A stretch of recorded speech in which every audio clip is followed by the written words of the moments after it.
This is Jim Williams with the Hurricane City update for October 28th, 5:30 p.m. Let's start out with a graphical tropical weather outlook from the National Hurricane Center. We have three areas on the map, 1, 2, and 3. And what's interesting is if on the front page of Hurricane City, if you look at the tracking map, you would never believe that there's three areas of disturbed weather heading generally towards the United States this time of the year. But they're out there. Looks pretty ominous, but there's really only one system out here that could be a threat down the road to the western basin, and that is Invest 91L down here east of the Windward Islands.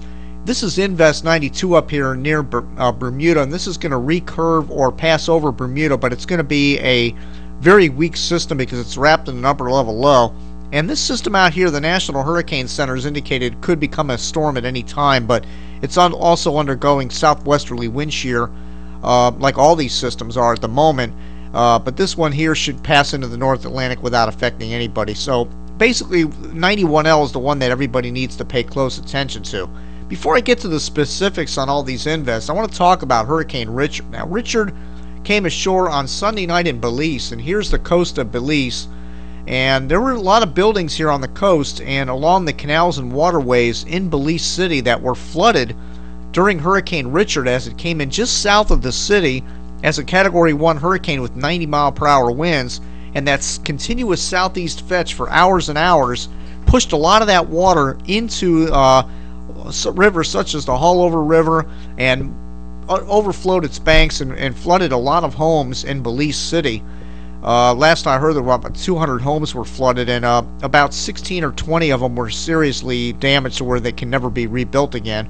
But let's take a look at a radar and see what happened here as Richard moved in just south of Belize City. Now keep in mind, Belize City is right here just to the north side of where the eye wall came in. And let's go ahead and put it in motion. You'll see what happens. It moves almost due west, and right at this point the southeast flow is just pouring water into Belize City, and that's what happened as a lot of people were scared to death as the water kept rising and rising as this moved in throughout the nighttime hours. And then it moved into Belmopan and then moved inland. Here it is. Oops, one more time.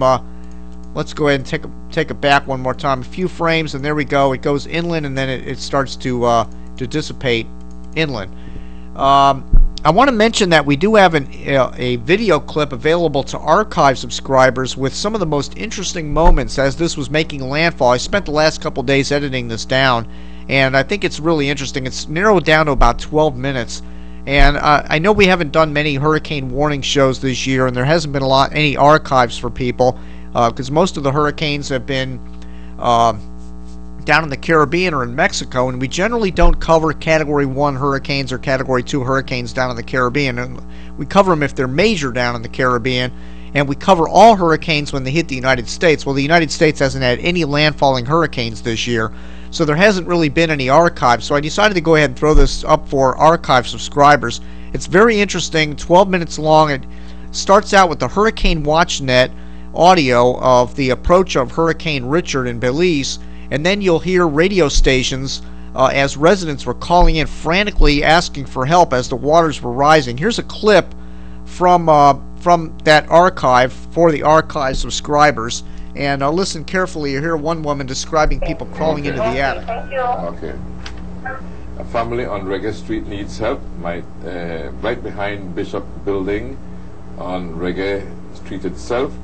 They're in the attic right now. Whoa. And need to go through an alley. They have Alright, that's a little bit of what you'll hear on the archive from Hurricane Richard, and that's available to archive subscribers. This is what fuels Hurricane City and keeps Hurricane City operating, is the archive subscriptions.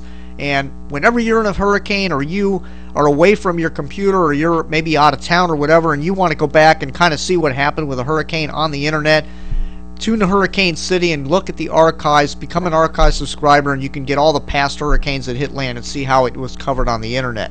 Anyway, let's get to the rest of our images here. Here is Invest 92L. This is the system that's well northeast of Puerto Rico, and you can see the system has moved generally off to the west-northwest, and again the models want to rehook it here near Bermuda. Of course, Bermuda is right here, and Bermuda's had a very active hurricane season as well, with several systems approaching them and coming very near the island of Bermuda.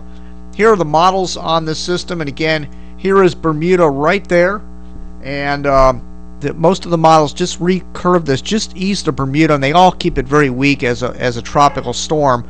But I'll show you a water vapor loop in just a minute. You'll see that the system is wrapped in an upper level low, and I really don't expect this to become a purely tropical system, tropical storm as it passes near Bermuda.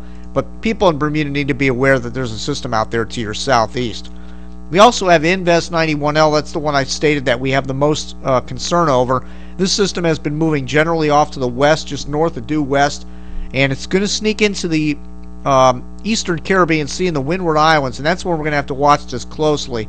Here are the models indicating that this system is going to move generally west-northwest, get into the Eastern Caribbean. Several models, the Euro puts it over in here somewhere in about 5 days from now, and the UK Met also continues to show that this is going to move generally off to the west-northwest and end up in the Western Caribbean, and that could be very interesting for residents of Cuba, the Bahamas, and even potentially Florida. If this system lingers down there long enough, it could find a break and turn off to the north.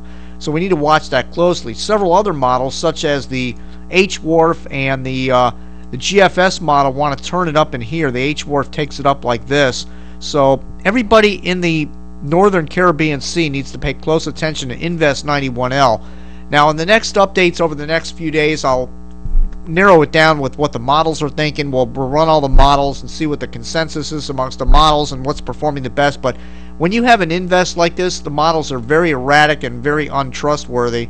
So right now I'm just going to focus on the mainstream global models, and again, half of them take it over here in the Western Caribbean Sea and the other half lingered over in the Eastern Caribbean. So everybody needs to pay close attention to Invest 91L. Here's the upper level wind flow and the wind shear from the University of Wisconsin, and this system here, Invest 92L, is wrapped in this upper level low here, and I just don't think this is going to amount to much because it's just wrapped in this upper low, and it just doesn't have a very favorable environment. Whereas Invest 91L down here, you notice there's a high pressure directly over the top of this, and there's outflow from the system, so this is definitely in a more favorable environment. There is 20 to 30 knots of shear north of it, but this high pressure that's built aloft may actually punch into this high wind shear a little bit and shield this system from wind shear. So this could actually go ahead and develop as it enters the Caribbean. Interestingly, the H-Wharf does turn this into a Category 2 hurricane right here south of Puerto Rico. So we'll have to watch this, and this could end up being quite an impressive system. Here's the wind shear going out 5 days, and the aqua areas indicate favorable upper level winds, and that's this aqua area in the whole Caribbean Sea. In about 5 days, things are going to become more favorable, so there might not be a whole lot of wind shear there in 5 days, and this system could ramp up into a hurricane easily. Here is the water vapor loop, and again I have the blue arrows on here to show you the upper level winds, and this system 92L is wrapped in this upper level low, and it's like there's a low level exposed circulation here, but it's wrapped in this upper level, and I believe that this is going to continue to negatively influence any potential for development in 92L. But again, this is the system to watch down here east of the Windward Islands. If this goes ahead and develops over the next day or two, we'll go ahead and feature maybe Barbados or St. Vincent as our current feature at Hurricane City. But right now our current feature remains Belize, as they're in the aftermath of Hurricane Richard. You can click on Belize and get all the latest information on the news and aftermath reports coming out of Belize. This could have been a lot worse for Belize had this been a major hurricane. Luckily it was just a Category 1, but it shows you that Category 1s can do a lot of damage, especially slow-moving ones like Richard was. Anyway, that's it for now. One more mention, I will be live on November 1st for the Weather and the Media show. This is our quarterly show.